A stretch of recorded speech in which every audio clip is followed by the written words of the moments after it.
जय श्री जगन्नाथ। सुमिता बेहरा स्टोरी और poetry channel को आपण मानक स्वागत। आज शुणा कहानी जड़े शौकीन विप्लवीर डायरी। रचना श्रीजुक्त विभूति पट्टनायक। कहानी जड़े शौकीन विप्लवीर डायरी।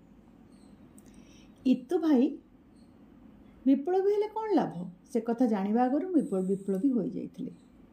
यह पछरे विद्यमान थिला तमर प्रेरणा।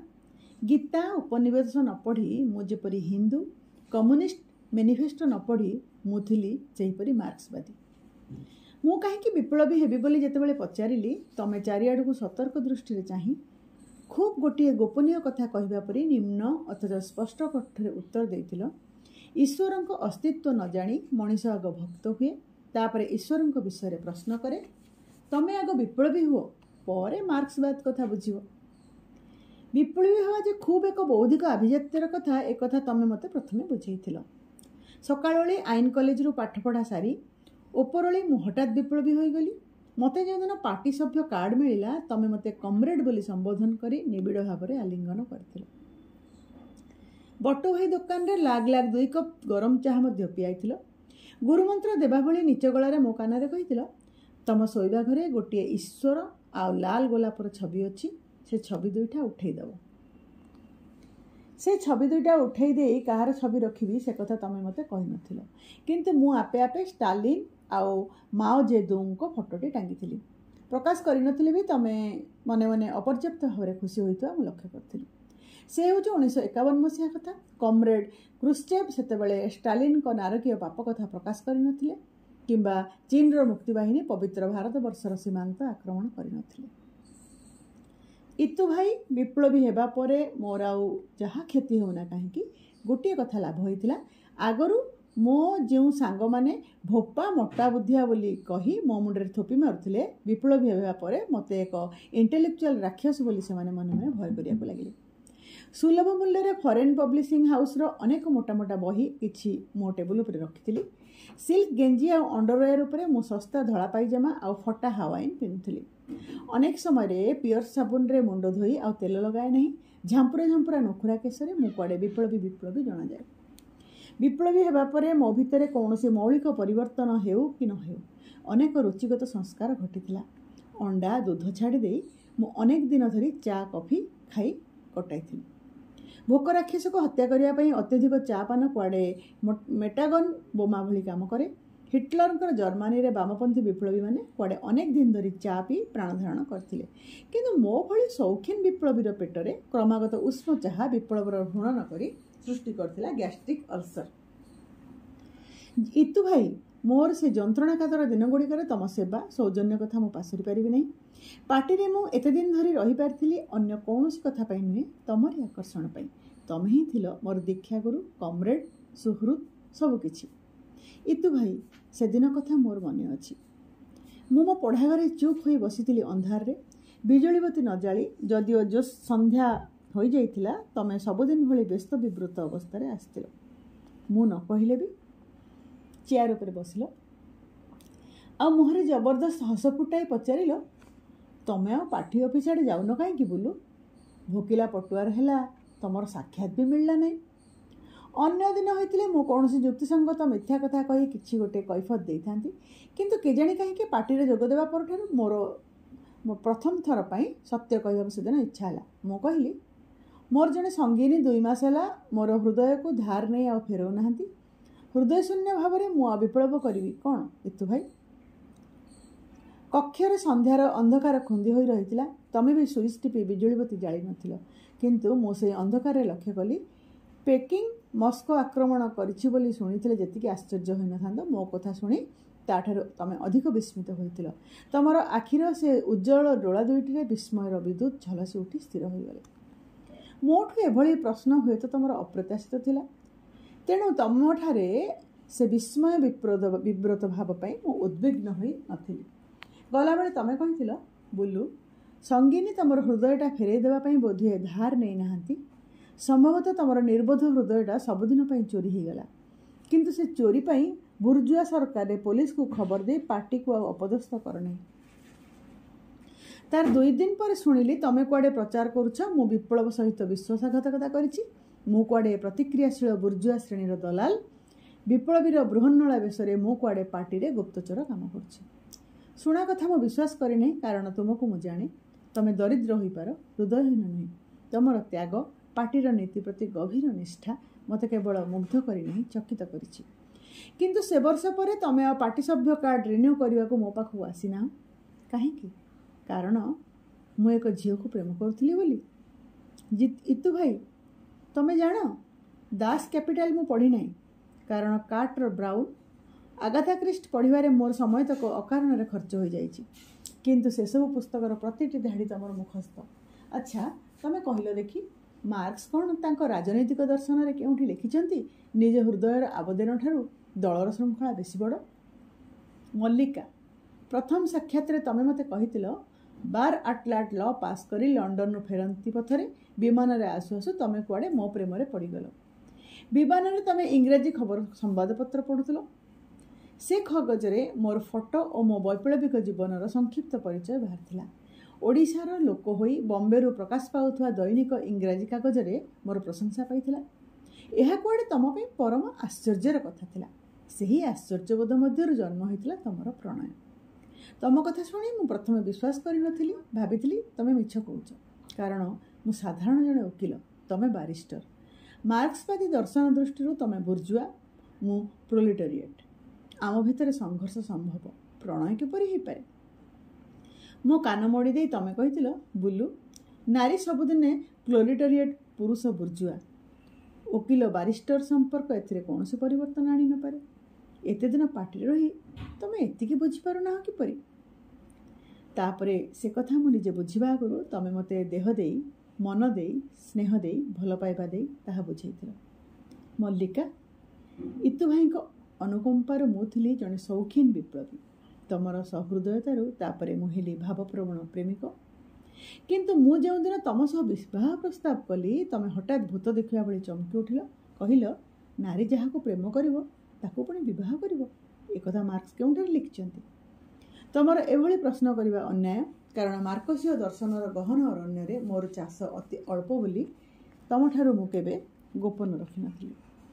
ତମ କଥା ଶୁଣି ମୋ ଆଖି ଦୁଇ ଲୁହରେ ଛଳଛଳ ହୋଇ ଉଠିଲା।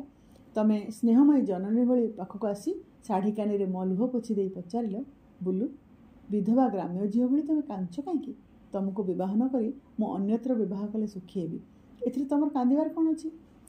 ଆଖିରେ ଲୁହ ପୋଛି ଦେଇ ପୁରୁଷ ଭଳି କ୍ରୋଧ ଜର୍ଜରିତ କଣ୍ଠରେ ମୁଁ ଉତ୍ତର ଦେଲି, ତମର ଯେଉଁ ଦେହ ମନକୁ ମୁଁ ଏତେ ଦିନ ଧରି ବ୍ୟବହାର କରିଛି, ତମେ ତାକୁ ଆଉ ଜଣକୁ ଲାଞ୍ଚ ଦେଇ ସୁଖୀ ହେବ?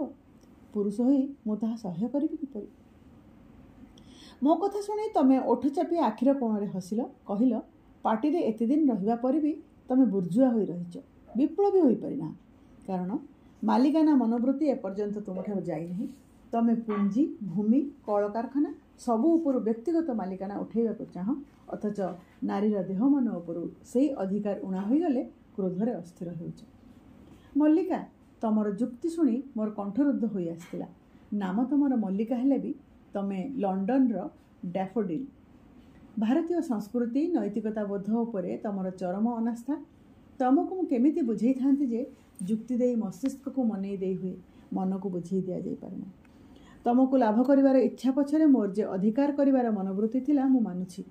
ଅର୍ଥନୈତିକ ବିପ୍ଳବ ପାଇଁ ମୁଁ ସକଳ ବସ୍ତୁର ସମାଜୀକରଣ ଇଚ୍ଛା କରିପାରେ, କିନ୍ତୁ ନିଜର ସୁଖ ଶାନ୍ତି ପାଇଁ ମୁଁ ଚାହେଁ ଗୋଟିଏ ଜିନିଷର ମନୋପୋଲି, ଏକଚାଟିଆ ଅଧିକାର। ସେ ହେଉଛି ମୋ ପ୍ରଣୟୀର ଦେହ, ମନ। ମଲ୍ଲିକା, ମୋ ପୌରୁଷର କୃତିତ୍ୱ ବିଜ୍ଞାପିତ କରିବା ପାଇଁ ତମ ଆଗରେ ଅନ୍ୟ ଝିଅମାନଙ୍କ ସହିତ ମୋର ସମ୍ପର୍କ ଥିବା କଥା ଅନେକ କହିଛି। ସେଥିମଧ୍ୟରୁ ଅଧିକାଂଶ କାଳ୍ପନିକ, କେତେକ ଅତିରଞ୍ଜିତ। ତମେ ଜଣିଏ ଝିଅ ଯାହାକୁ ସର୍ବସ୍ୱ ଦେଇ ବୁର୍ଜୁଆ ପୁରୁଷକୁ ମୁଁ ସର୍ବହରା ପ୍ରେମିକରେ ପରିଣତ କରିଦେଇଛି। ତେଣୁ ତମେ ମୋତେ ବିବାହ କରିବ ନାହିଁ ବୋଲି ଜାଣିବା ପରେ ମୋର କଣ୍ଠନଳୀରେ ମୁଁ ଅନୁଭବ କରୁଛି ଅସହ୍ୟ ଯନ୍ତ୍ରଣା। ତମକୁ ମୁଁ ପ୍ରଶ୍ନ କରିଥିଲି, ମୋ ସହିତ ତମର ସମ୍ପର୍କ ବାହାରେ ଅନେକ ଜାଣନ୍ତି, ତେବେ ଅନ୍ୟକୁ ବିବାହ କଲେ ସେ କ'ଣ ତମକୁ ଏଥିପାଇଁ କ୍ଷମା କରିବ? ମୋ କଥା ଶୁଣି ତମେ ବନ୍ୟ ଝରଣା ଭଳି ତମେ ଝରଝର ହୋଇ ହସି ଉଠିଥିଲ। କହିଥିଲ, ସ୍ୱାଧୀନତା ପରେ ପ୍ରକୃତରେ ଯଦି କିଛି କେହି ସ୍ୱାଧୀନତା ପାଇଛି, ତାହା ହେଲେ ସେ ହେଉଛି ଶିକ୍ଷିତ, ସୁନ୍ଦରୀ ନାରୀ, ଶ୍ରମିକ ନୁହେଁ, କୃଷକ ନୁହେଁ। ନିଜ ଦେହ ମନକୁ ବ୍ୟବହାର କରିବା ସ୍ୱାଧୀନତା ତାର ଅପର୍ଯ୍ୟାପ୍ତ। ଆମ ରାଷ୍ଟ୍ର କେବଳ ଧର୍ମ ନିରପେକ୍ଷ ନୁହେଁ, ଚରିତ୍ର ନିରପେକ୍ଷ ମଧ୍ୟ। नारी नष्ट चरित्रा हेले ताकू चाकरी मिलिब नहीं, विश्वविद्यालय डिग्री मिलिब नहीं, एकथा कौनसी आईन रे लेखा नहीं। पुरुषर गढ़ा समाजर आईन से धूलीघर भली भांगी पड़ुछि। तेणु चरित्रर भय देखाई तमें मते शोषण करिपारिब नहीं। कथा कहला बेले तम आखिरे अग्निकणा मु देखी नहीं, किंतु मो आखिर दृष्टि जलका हो जाइथिबा कथा मु अनुभव करछि। मु जाने तमें मते भल पाओ ना, मते सुखी करबा को चाहिना, तथापि तुमको मु चाहिथिली। निश्वास नेबा पई जेपरि निर्मल वायु दरकार, शांति रे बंचिबा पई तमें मोर ठीक सेपरि दरकार थिलो। तमर नास्तिबातिक जिद रे आहत होई मु फेरी आसुथिली। तमें हठात पछरु डाकिल, कहिल, बुलू मु तुमको केबे भल पाउथिली बोली भाब नहीं। से कथा कहिले प्रकृत तथ्यर अतिरंजन हेब। विश्वास कर, मु तुमको केवल सिड्यूस करुथिली। कार्टर ब्राउन बही रे सिड्यूस शब्द मु अनेक थर पढ़ी। से शब्दर तात्पर्य बुझिया पई दास कैपिटल पढ़िया किछि दरकार नथिला।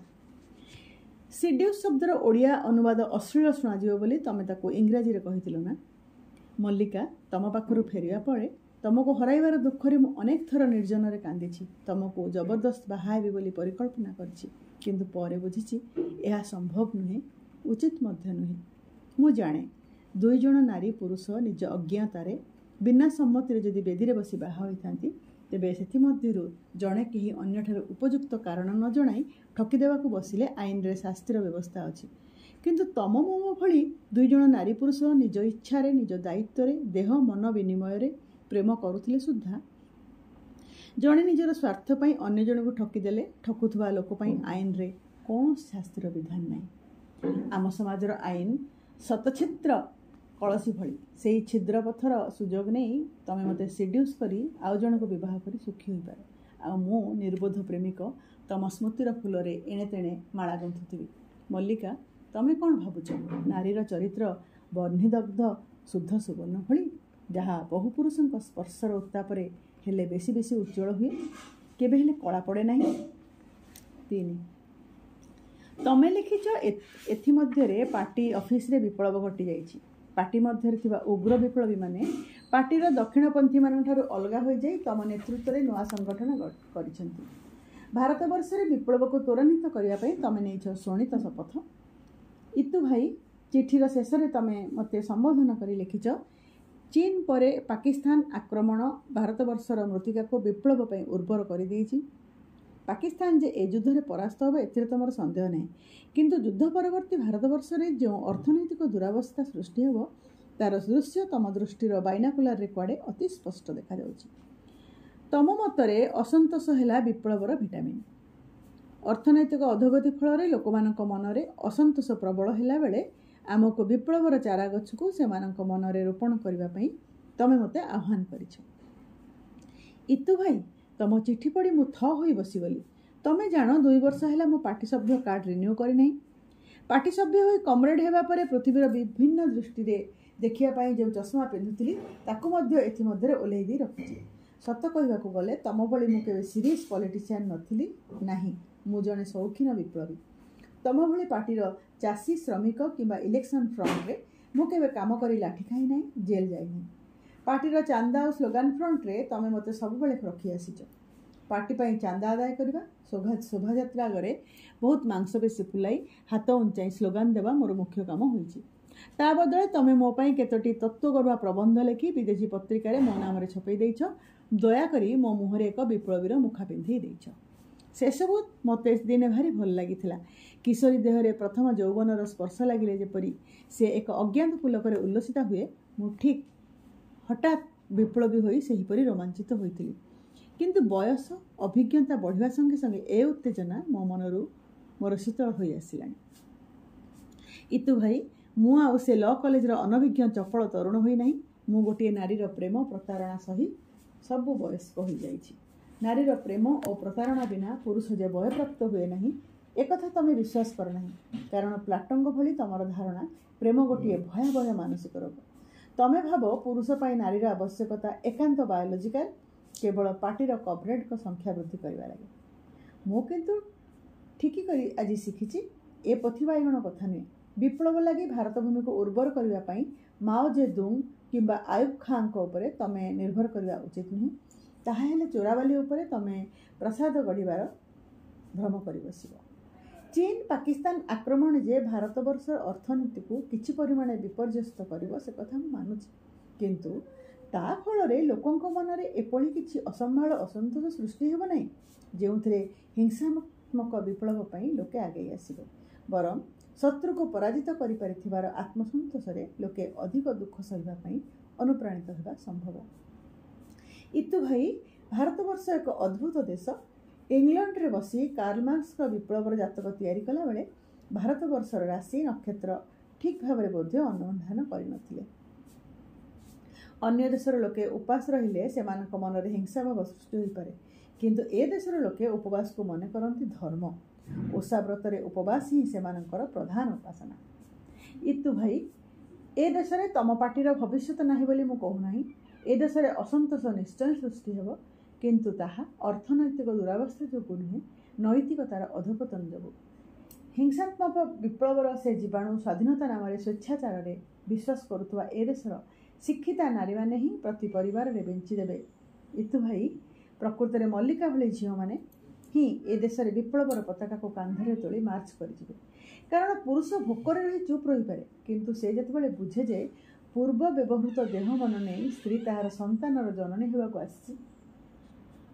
इतु भाई मो आखि आगे नाची जाऊँगी मल्लिका भली झील प्रति परिवार रे सुखर सन्धान में जिते प्रवेश करेंगे सेते परिवार विजय दुर्ग भांगी गढ़ी उठिब नाइट क्लब्स नाट्यशाला बुर्जुआ विलासर से एंतुड़ीशाला जन्म हेब नूतन विप्लव। सरकार चीन पाकिस्तान सैन्य को हटई दे पारती, किंतु मल्लिका एवं सेमानक संप्रदायर अग्रगति को अटकई पारिबे नहीं।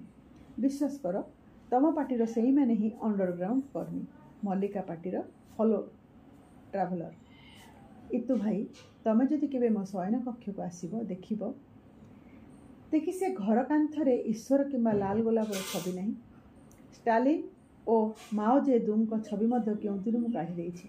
मो कांथरे केवल झुलुछि गोटे शंखी बिलेर छवि, जो बुले को जेते दूध भात दे पोषिले भी पर घर आमिष गंध पाइले केउ खंजरे से घर छाड़ी चली जाए।